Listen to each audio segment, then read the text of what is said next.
নমস্কার, আমার কলম ৬৮ থেকে আজকের লেখা নিয়তি।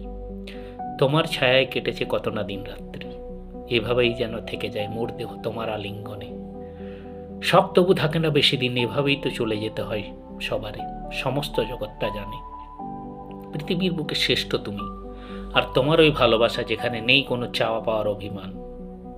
সেই তুমি ছিলে আজও, ভেঙে গুড়ে যতই যাক এ জগতের সব, কিন্তু তুমি সেই একই প্রাণ। কি দিয়ে গড়া তোমার এই দেহ, হয় না এতটুকু রাগ অভিমান। সবার জন্য একই রকম মন। ভয় তো সবার হয়, ছেড়ে চলে যায় সবাই যখন, বোঝে দিনগুলো দিন দিন হচ্ছে বেসামাল।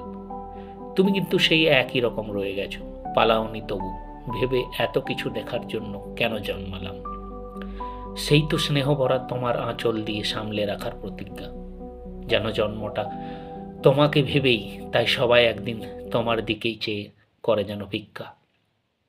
কাল তো সবাই এটাই ভাববে, তুমি তো একদিন শেষ হবে, তারপর কি হবে সবার জীবনের। হাসছো তুমি কথাগুলো শুনে, জানো ভালো করে এটা কারো মনের কথা নয়, আসলে এটা প্রাণের ভয়ের। দেখলে তো কেমন সব স্বার্থপর, কারো তোমার প্রতি নেই এতটুকু সম্মান না ভালোবাসা। আর তুমি এদের জন্য করো হাত তুলে আশীর্বাদ। তুমি বলবে জানি কি করব, ওরা সব তো আমাকে নিয়ে, কি করে করি সবার সর্বনাশ। কারণ আমি তো নিয়তি, এটাই আমার কাজ। আমায় নিয়েই তো সব, কখনো আশার আলো নিয়ে আসি, তো কখনো অভিশাপ।